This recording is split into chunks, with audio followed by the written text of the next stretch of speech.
Have you ever watched yourself dream instead of being the one who dreams? Not through your own eyes, but from somewhere above, behind, or far away, like a silent camera observing your own mind from the outside. In the darkness of sleep, some people don't just experience their dreams. They witness themselves inside them. They see their own bodies walk, run, cry, fight, as if their consciousness has stepped out of the first-person view and turned the mind into a film. The unsettling question is, who is the observer if it isn't you? And what does it mean when the mind chooses to look at itself from the outside? Tonight, we enter a rare and disturbing region of the sleeping psyche, where dreams lose their eyes and consciousness becomes the audience. This phenomenon is known in psychology as third-person dreaming, a rare and deeply intriguing form of dream perception in which the dreamer does not experience the dream through their own eyes, but instead observes themselves as if from an external point of view. Rather than living the dream, the mind creates distance.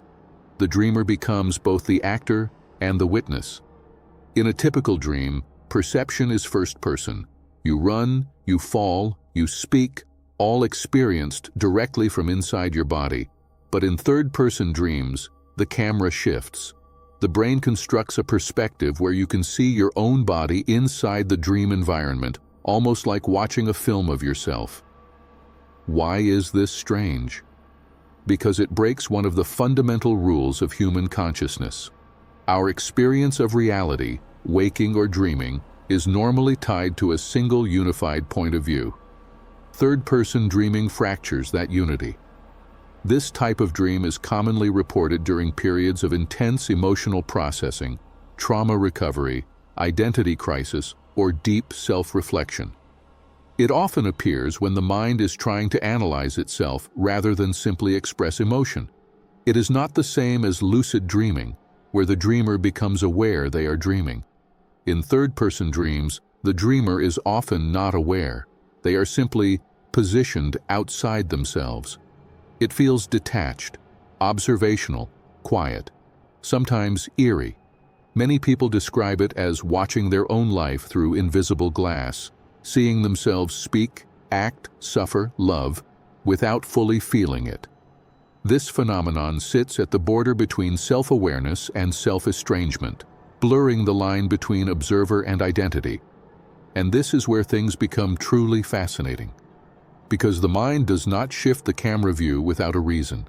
To understand why some people dream in third person, we must look at the architecture of the self in the human mind. Your sense of I is not a single structure. It is a psychological construction built from memory, emotion, body awareness, and narrative identity. When you are awake, these systems work together seamlessly. When you sleep, they can separate. Third-person dreams often emerge when the psyche activates a mechanism known as psychological distancing. This is not a malfunction.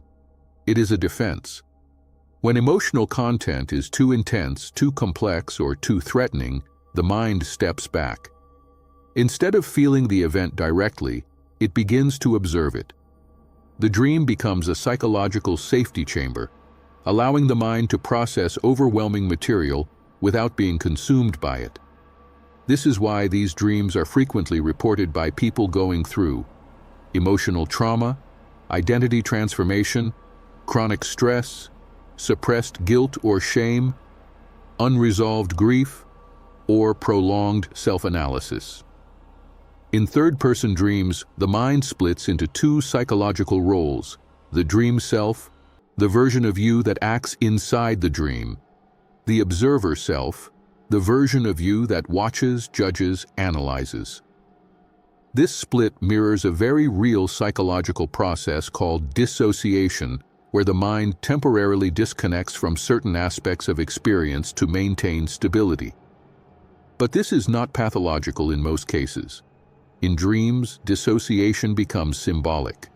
Your brain externalizes the self to allow reflective distance.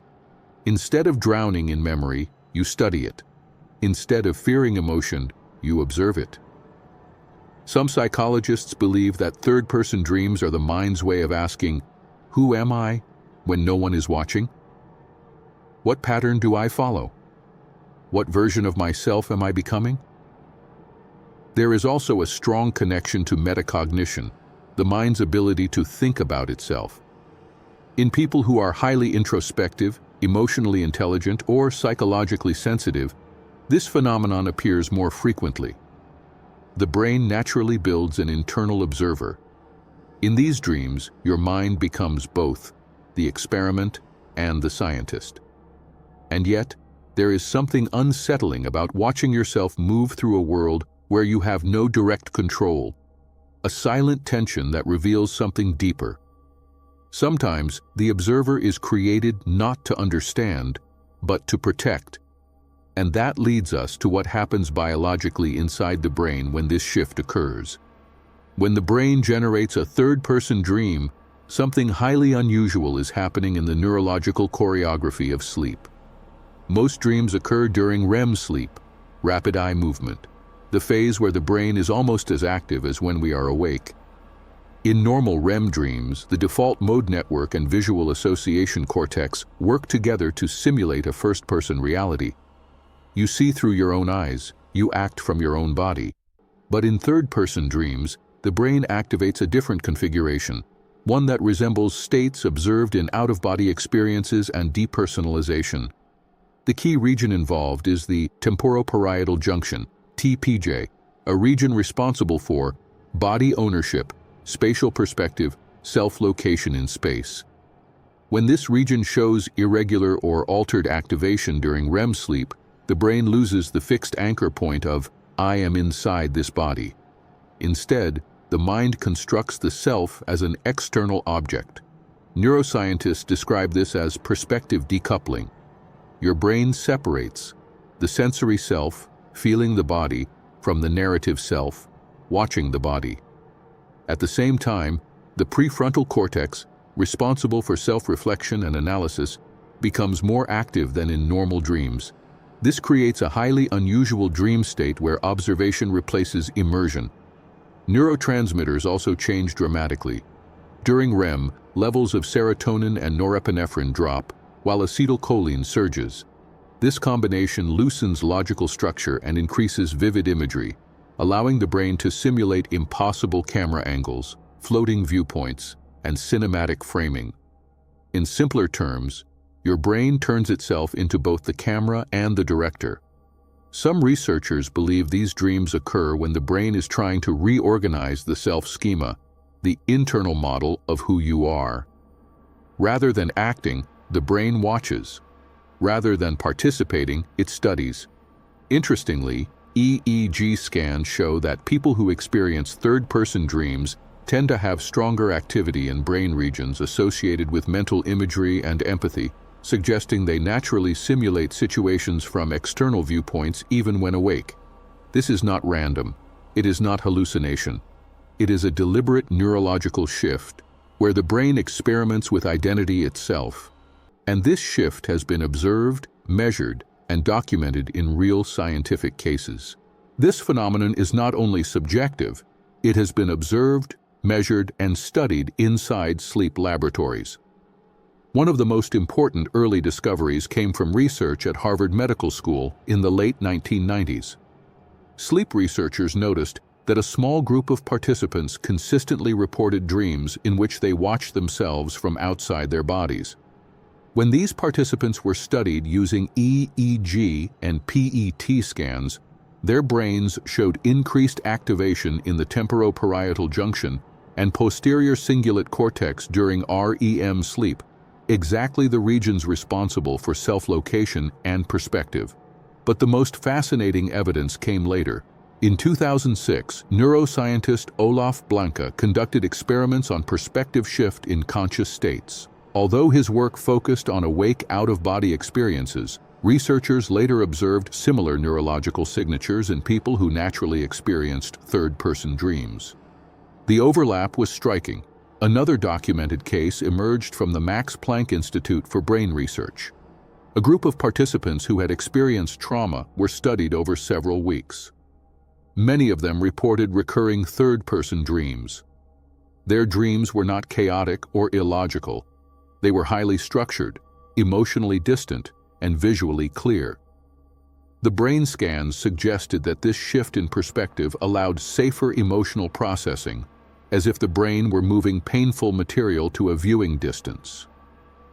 One particularly striking case involved a woman known in research literature as Patient E.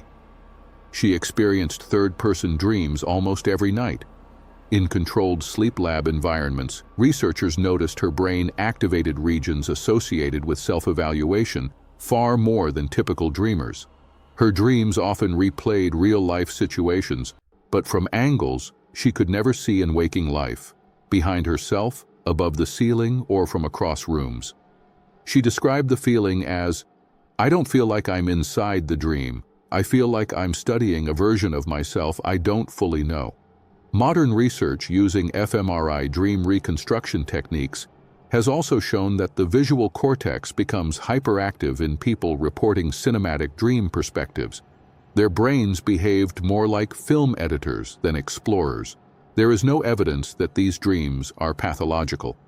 In fact, many researchers believe they represent an advanced form of emotional integration, where the mind begins to analyze itself with precision instead of chaos. However, scientists still do not fully understand why some people are more prone to this than others. Is it genetic? Is it trauma-linked? Is it a byproduct of high empathy and imagination? The truth is, the science is still unfolding, and that uncertainty makes this phenomenon even more haunting. Because when you watch yourself dream, you are witnessing the mind studying itself in real time. So why do some people dream in third person? Perhaps it is not an error of the mind, but an evolutionary mirror, a silent mechanism designed not just to feel life, but to observe it. In these dreams, you are both story and storyteller, actor and audience, emotion and analysis, breathing in the same fragile space. When the mind feels too much, it steps back. When identity becomes too heavy, it lifts itself and watches. And maybe, just maybe, these dreams are not about escape at all. Perhaps they are the mind's most honest question: who am I really when I am no longer trapped inside myself? Tonight, when you fall asleep, consider this. If you ever find yourself watching your own body inside a dream, walking, speaking, suffering, smiling, ask yourself quietly, are you leaving your body? Or is your mind finally trying to understand who you are, from a distance that feels safer than truth? Sleep well, and if you dream tonight, watch closely.